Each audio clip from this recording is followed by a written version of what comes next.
JayJay, thank you so much for coming in. Thank you. JayJay said she likes strawberry lemonade, but I messed up and I got strawberry juice. So hopefully. I mean, I don't know if I would have known that it wasn't It's pretty good. lemonade. Yeah. It's pretty refreshing. It is good. I'm feeling it. I like it. Anyways, thank you so much for coming by. I'm so Appreciate excited it. to be here. Thank you. I want to hear so much more about Cover Snob. I feel like I know a bit about it because we talk all the time, but a lot of other people don't know much about Cover Snob. Do you mind telling me about Cover Snob? Yes, absolutely. So Cover Snob basically started because I wanted pretty books. I'm first and foremost a romance reader, and I have seen a lot of really pretty sprayed edge editions, special editions of fantasy books, which I also enjoy. But I wanted some of those nice, pretty editions to display on my bookshelf that were also romance. And so I started looking, and it was fine, but really I was like, where are the black people? But where are the black people? And then where are like some of the Asian stories that I've read and loved? Like I wasn't seeing any of that. So I was thinking on this idea, kind of, we have a lot of ideas and you just kind of like pop them in the back, like maybe one day. And so I was talking to a friend and she was like, oh, I know, I would love some of that. Someone online, Satisfiction, which does BIPOC fantasy editions, they had said like they would love to help someone. So I reached out and the rest is kind of history.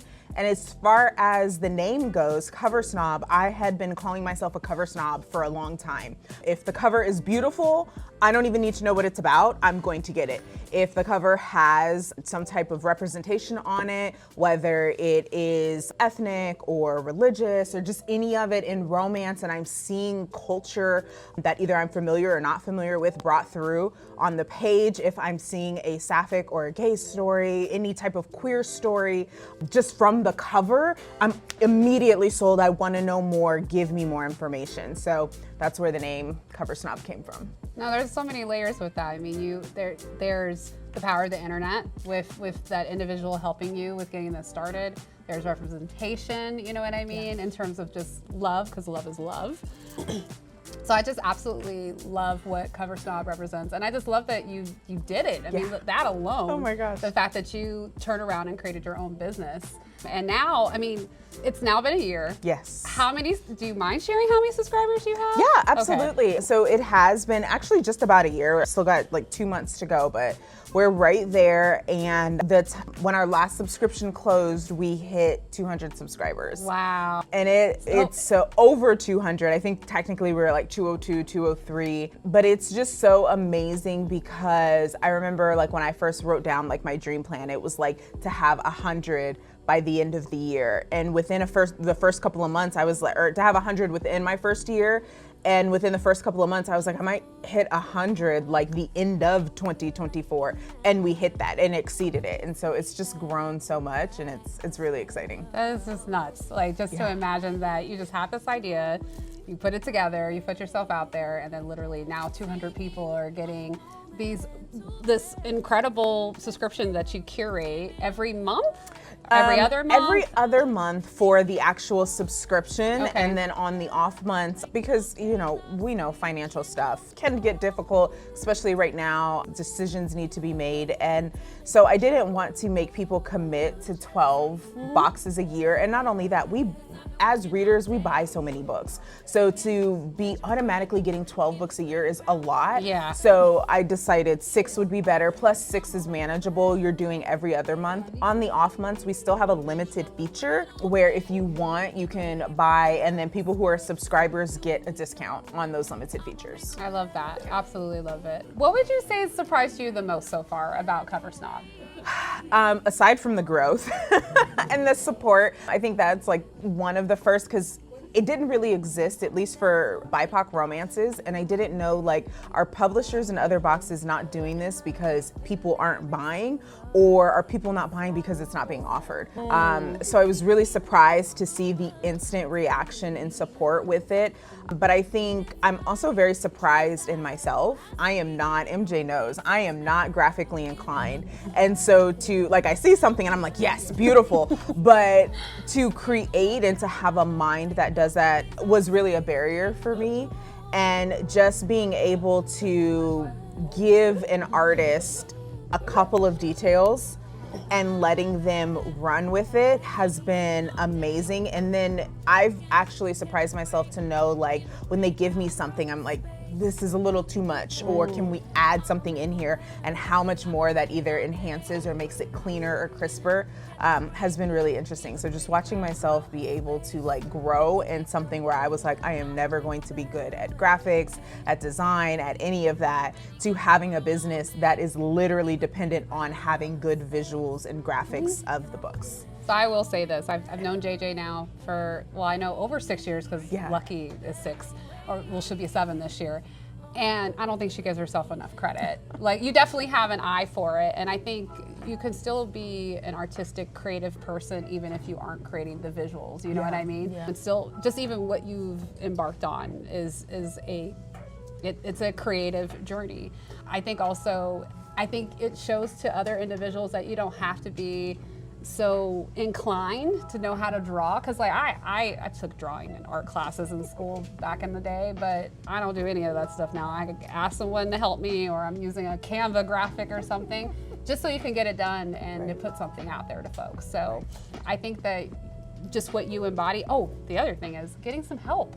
Getting some help to get those things done. I think people really, sometimes people think they got to do everything, and you have your process for how this is created touches a couple different hands, and then that's not a bad thing. I think it just shows that you can have an idea, and it might take a little bit of help to actually bring it to fruition. And there's power in doing that, and then you're also helping others express themselves. You know what I mean? By being able to take your idea and kind of run with it based off of this season or this book or this idea, you know? So I love that. Absolutely, and right back at you, because you know. But I think that's one of the cool things about entrepreneurship is you realize that you don't have to be the only one doing all of the things, and that you can find people that you trust in and can lean on heavily, that can, that you vibe well with, but that can take what you want to do a step further. And then when we have those people, we just invest right back into them. No, for sure. So I'm like totally like, graphic designers, illustrators are not cheap, and I don't care. I will pay them because I know the power of a good visual graphic, of having good edges. It's important, and I believe in the person and the work that they're doing, so the price is the price. Now, what advice would you give to other fellow entrepreneurs, especially just women, Black women, those who are underrepresented? I know we feel like the odds are against us, and entrepreneurship in so many ways sometimes doesn't even feel like it's for us. So you've had so much happen in your journey, not only with Cover Snob, with events, and even when you were supporting others with launching in the online space. What do you suggest to them? What advice do you have? I think first and foremost, just start. Like, you're right, it feels like a mountain of stuff, especially if people are like, well, write down all of the things that you need to do. If you do that, you are going to it's good advice, but that might not be the first thing, because you are going to overwhelm yourself. You're going to look at these 7-8 pages, literally, of notes that you have of all of the things that you need to do and say, that's too much for me, and push it away. So I think the first thing is just start. Check out, is the name available on social media that you want? What name ideas do you have? Like, literally just start doing some of those small things. Figure out how much it is to have a business license, get an EIN number. Like, those small things that you need to have as a business, start those things. Open a business bank account. Do not use your personal bank account, those things. I know for me, and I think people are often surprised when they find out I still have a full-time job because I need healthcare. And honestly, my full-time job funds Cover Snob still right now. So there were no, I think talking about this is also really good because now people know there were no investors or coming to me saying, here's money to do this. I set aside money from my job. I had taken on some extra work, some client work, and that whole project, I set all of that aside, and that's what gave me money to start the business. So it was rough, it was hard, I was not sleeping very well, but we kind of do what we have to do. And then if you can, find some people that you can partner up with in terms of support. Between MJ and the rest of like our little local group that we have here, I know hands down I would not be where I am. I would not have moved through the imposter syndrome. I would not have taken a chance on myself on some of these wild ideas that we have if it wasn't for someone else who's entrepreneurial minded, who could ask me questions to kind of poke at some of the things, not in a bad way, but just have you thought of this and what are you gonna do about that? Maybe you should do this. I think those two things, starting and then when you start, get someone in your corner that is on the entrepreneur path as well, because they get it. They get why you're obsessing over should you post graphic 1 or graphic 2. Like, no, they get it. That sounding board is like very imperative, and I'm kind of taking it a little personal, but JayJay and myself and another friend of ours, hey Brittany, if you're watching this, we meet every Monday. We always meet every Monday unless we've got another meeting or, you know, a client thing. We make it non-negotiable and we set time to be accountable to one another. And I know I wouldn't have been able to do needle and stitch without them. There's no way. We also have an extended support system that's more of like an incubator, very intimate, but you know, shout out to our wonderful girls that you guys know who you guys are, who've carried us through all these seasons and seen, you know, just being a sounding board as far as just those random ideas. Hey guys, I got this random idea. We'll drop it in the group chat and just kind of get authentic feedback about like, what do you think of this? Or what do you think of this flyer? Or what do you think of this? Would you go to this? Would you be interested in this? Would you buy this? And just having that community, that like-minded community helps so much. But going back to what you said, starting, and I have to remind myself of this, but ready is a lie. Like, we are already equipped and able to start. We typically have what we need to start. And it does take some groundwork. Like you said, you turned around and hit it hard as far as taking on other work to build that income, to make that investment, to make this dream happen. But it goes to show you that if you truly do desire to make something embodied and real, there's ways to make it happen. You gotta be patient. That thing tests me all the time. Yes, it takes time. Typically it takes time and money and both, or both. Yes. And just leveraging both of those things is just so important. Or being able to. So. And something with what you said, something that I remind myself a lot is that I may not, in terms of making decisions, I'm very indecisive and I'm what we call a fact finder. So I want all of the information before I make a decision to make sure I'm making the right decision. And sometimes I get stuck in that. And what I had to learn was I had to start trusting myself enough to know, even if I made the wrong decision, which I'm not sure sometimes that there are wrong decisions in business, like you learn, but even if I made the wrong decision, I have to trust myself enough to know that I'll figure it out.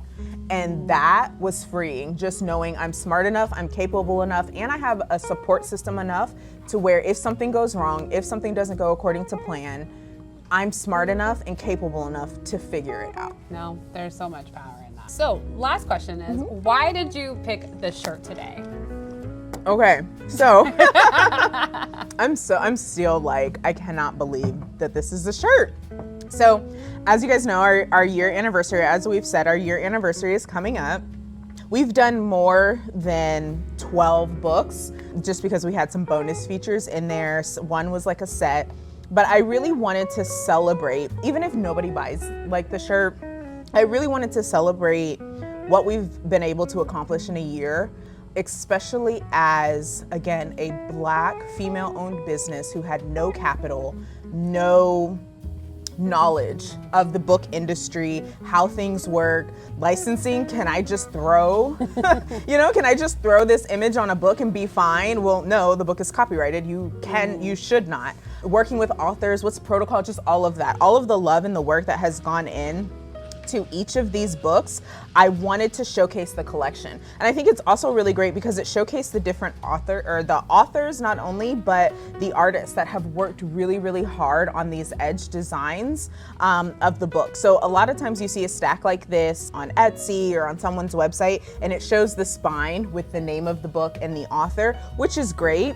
I wanted to showcase and highlight our feature, which are the edges. And honestly, it's almost like if you know, you know. So if you got the first book, then you know this edge is a love song for Ricky Wilde by Tia Williams. Like, it kind of feels exclusive, especially if you have all of these. And I do have some customers that have all of these.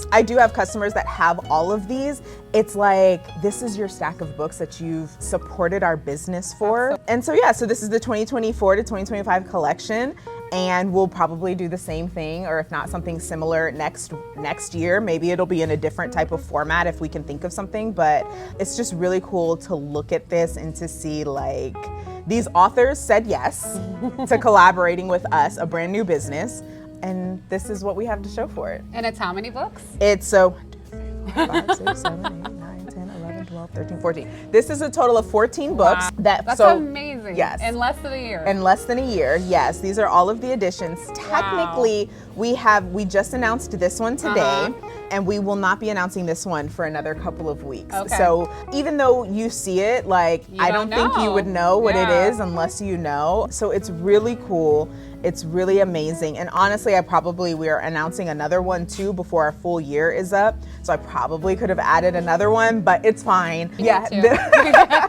They'll be in next year's collection, but this is really great. And honestly, if the authors are interested, we have a bookmark as well. So I would love to gift them a copy as well so that they can wear a shirt. And for some of these authors, these are their first special editions. Like, awesome. There are authors that have been writing for years, and these are their first special editions. Two of these authors were debut authors. So to be a debut author, this is your very first book, and have a special edition that's going out to people who are excited about it. It feels great. I love it. Well, I'm so proud of you. Thank you. Thank you so much for coming by and for trusting us with this, especially with such a landmark, amazing anniversary. And thank you so much for spending time with us today. Thank you for having me. Thank you for the shirts. I'm really, really excited. I'm very, very happy about this. And I love everything that you have going. Can't do it without you. I love you. Anything you need. I love you too. Thank you. I appreciate it. Absolutely.